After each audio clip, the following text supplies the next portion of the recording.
Oh, I don't know. They did what you knew they were going to do. They do the same thing. This year, it's new defense, I guess, or to change the way they covered. They played a lot more man last year, which we knew that's what they were going to do. They just did it well. You know what I'm saying? I just think they did it well. I didn't think we played particularly well. You know what I'm saying? We didn't do anything very well. I don't think we ate pregame meal very well. You know what I'm saying? It was one of those type of trips, I think, to down there. So you got to move on with it. But I guess you always learn from any situation. I mean, we'll probably see some of those coverages again because once people do something well, it's a copycat league. I mean, it's just a copycat sport, so everybody will do that. So you always come back Sunday and you correct the mistakes, and then you prepare, okay, what happens if, we see these again, even though the next defense might not have any of those coverages or whatever. But I don't know. It's an odd game. When you score enough points, that's the whole bottom line. You got to score more points. And I thought we started well. I thought moving at the first drive, we had 30 yards, I think, in the first 4 plays. And we have 2nd and 4, and, the back falls down, which that's part of the game. It's turf out there. He slides down. We have a 3rd and about 1.5. We miss a block. He gets tackled for a loss. You punt. We get the ball back, drive it the length of the field. And we have a penalty inside the 10-yard line, which, boy, when you get close, every yard gets more precious, because you don't have the threat of going by them or anything. So we settle for a field goal, which, field goals are okay, though. It's good to make a field goal. I think we're all excited about making a field goal.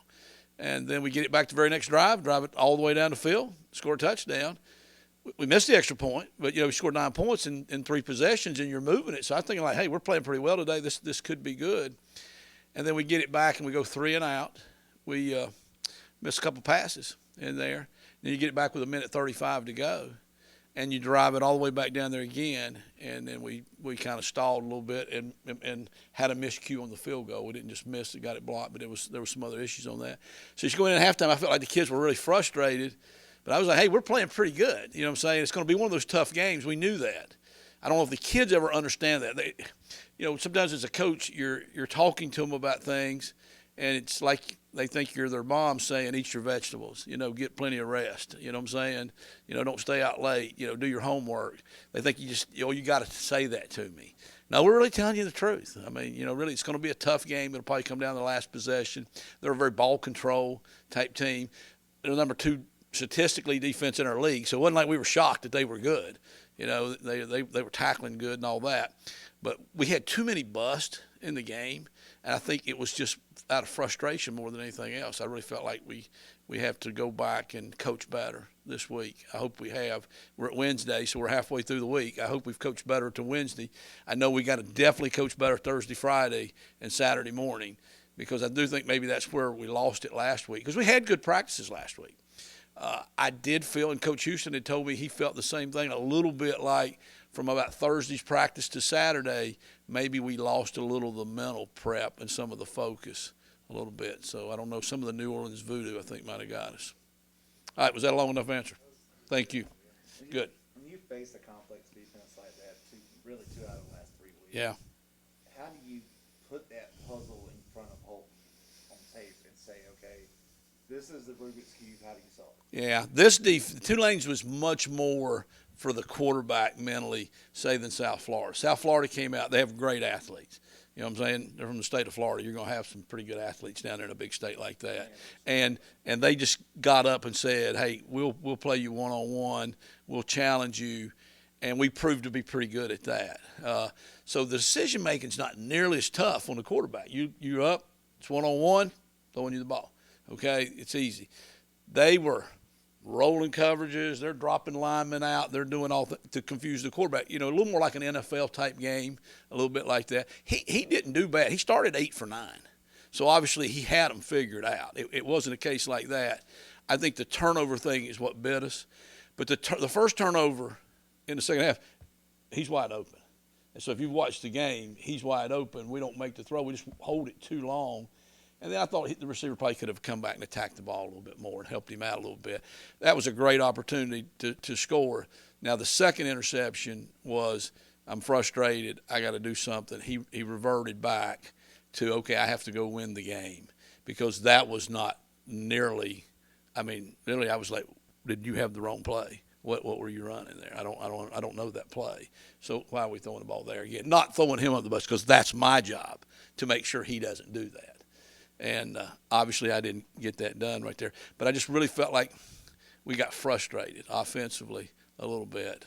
And, we've just got to go back. And they tell me I'm too tense is what they told me. They said, Coach, you're just too tense. You know what I'm saying? Well, I said, play better, and I won't be as tense, I guess. But that's my job, to get them to play better, and I know that. So I'm all ready about doing it too. Holt always responds well to those things. And I think the history, if you go back, I can't statistically back this up, but I think I'm pretty well correct. Whenever he's had a game where he feels like that he had a couple mistakes that really cost us, and he does this week. He felt really bad about that. He normally comes back really, really focused and plays well. He's surely been that way at practice. We've barked at each other a little bit this week, and I don't dislike that. You know what I'm saying? I like a quarterback that will stand up and talk back and say stuff. The ones I've had like that have been the better players. The ones that are going to a shell and bend and look down to the ground, that ain't the kid we want leading our team. Because this is a tough game now. This is a tough game to play. And, everybody's good nowadays. Especially with the portal and just all the different leagues and all. Everybody is pretty good. And everybody's pretty good on defense too, you know what I'm saying? And everybody's pretty good at everything. So it's a high-level football. But I will be shocked if he doesn't come out and light it up Saturday. I really feel like he will. He almost always does that. That last drive, there wasn't much pushing the ball on the field. It was a lot of checkdowns. Now Yeah. that you've gone back and looked at it on film, is that what was there? Well, the thing happened was we got out of whack because we want to stay balanced. And, we were. I was 9 passes and 7 runs at one time coming out of the quarter there. And now the end of the half, we threw every time. We were in a 2-minute offense, though. So, we had a minute 35. You have to do that. Now, we had 2 timeouts. We could have maybe slipped a run in there somewhere. The end of the game, we threw 21 straight passes. So it got really, really out of whack. They were just keeping everything in front of them. There was a couple of openings, though, that we were trying to attack in the middle of the field that they were just really, really staying back. And that's where we had a couple of busts where the guy didn't run the right route, and then all of a sudden you get hung up and you're scrambling. And I didn't do a good enough job of getting that corrected because it actually happened like the last 2 or 3 series in a row there. And, they just wouldn't let you throw it over the top because they knew if you could eat the clock up, the game's going to be over here. We were down 15, and we needed a score, and we needed a 2-point conversion. And, the big discussion was going on was when you score the first time, do you go for 1 or you go for 2? And there's a lot of debate about that. There's a lot of different analytics about that. So that would have been interesting. If we could have just got the score, I would have liked to have been standing here, y'all asking me why we did one of those. Unfortunately, we didn't score, so I don't get to answer that question. What's the process of when you do notice something like that, hey, we can attack over the middle of the field? Like, what's the process of you seeing that and relaying it and getting on the field? Well, during the drive, it's a little tough, to get that word out there. Obviously, you're telling Coach Boyette and Coach Scott, and Coach Sims, this is what's happening. But you can't just be commentating the game during it because you got 40 seconds. You got to get the next play called. So mostly you're saying, and somebody's writing it down for you, get that comment, write that down. When they come to the sideline, then you're getting that information. Holton's getting on the phone. We're giving him that information. We're giving the other coaches. Shank's got his group. They're drawing that up. And we had those busts for the one series, and we just didn't see it. We didn't see that that's what happened, that he was not running the right route. And I kept saying the basic, which is a route over the middle. I said the basic should have been open. And I'm saying, I hope the basic should have been open. He said, Coach, it's not open. I don't think it was open. I was like, there's no way that could not have been open. And then the next series, and I said, okay, now I see what's happening. But we never got back to it then. Time ran out. We didn't get it fixed. So that was 2 crucial drives, though, if you can get some points there. I mean, you probably saw Houston scored, with like 4 minutes to go, like 20-some points. So we scored 17 points in the fourth quarter last year against Marshall. So, I was believing we were going to do it. We just didn't get it done, though. But that's what you're trying to do. But it's hard to get it done during the middle of the game. And it's hard for everybody to see everything. The film's great, but the film's too late. That's the problem. When we watch the film, if we had a time machine, we'd all be famous right now. We could go back and redo it. but nobody's invented that yet, or they have that and shared it with us. Donnie, you mentioned this is going for one or going for two. Yeah, When special teams are having problems like they're having, yeah. how does that affect you as an OC? Well, that's above my pay grade, to be honest with you. So I stay in my lane. I call the plays, and Coach Houston, runs the team and does that. But, yeah, it creeps in of saying, what do you call? Do you take the field goal here? The thing about the field goal part is that, during the week, it looks great. You know what I'm saying? So everybody keeps like, well, no, we've got that fixed. Then it's like it's a new issue each week or something that goes on. But again, I don't have much to do with that, so I stay in my lane. Coach Houston said he delivered a message to the team this week. You think they got it? I think they did. He's pretty good at delivering the mail. Yeah, he's pretty good at that stuff. Yeah, I know. I always follow my last direct order. That's one thing I learned. My father was a high school coach for 35 years, Hall of Fame guy. In fact, today would be his 92nd birthday if he wouldn't have passed away last May, and he always said that. That saying right there about that. Always follow your last direct order. So I always try to follow that. So I do my last direct order. I think they will too. Y'all been banged up at receiver. Yeah. How was the development gone? Maybe some of the younger guys, or any of those guys getting close to playing, and maybe allow some of those guys to get a break? Yeah, the injury thing has been a deal where you never know till game time who's going to be able to play. And we do have some good young talent, like Brock Spalding needs to play. He really does. We would like to redshirt him. I think he would really benefit from that. That's probably what would be best for him. But it's a team game, and he's willing to do whatever it takes. He's played 2 games in special teams. But he's had a great week of practice. Some of the guys have been really sore and kind of banged up, so we've worked him a little harder, and he's really had a good week. So just last night in all the coaches' meetings after practice, and then this morning, I said to the offensive staff, we probably should play Brock.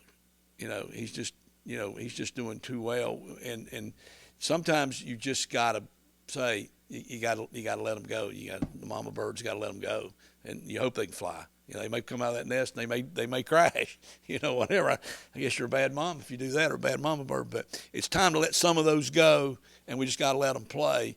I mean, it's not like we've won every game anyhow. So what do we got to lose? But those are hard decisions to make, because those older guys and those guys that have had success, you just want them in there because you just keep believing they're getting ready to make that play. So you want them back, and they want to be in there. You know what I'm saying? They lie. I'm not hurt. No, I'm feeling good. I'll be good by tomorrow. You know what I'm saying? I just need to get on this bike and ride this out. I'm gonna be fine. I'm gonna be back in there. But sometimes they're not playing at the same speed that they would be if they were full speed. So I think it's time to start playing some of those guys. Yeah. When you play, I guess the past 3 weeks maybe, and now Tulane, when you play a defense like that, does that almost just heighten the importance of receivers just running those crisp routes just to find those soft spots? Absolutely. Those defenses totally expose you. If you're not dead on it, you pay for it. Yeah, you really do. Whereas, like I say, nothing against South Florida, because they're really a lot better probably than they looked. Ask Cincinnati. Cincinnati struggled to beat them, so that's what kind of athletes they've got. We know Cincinnati's really, really good. But that style of play, you can maybe get away with some other type. It's just one-on-one out there, athlete on athlete a little bit.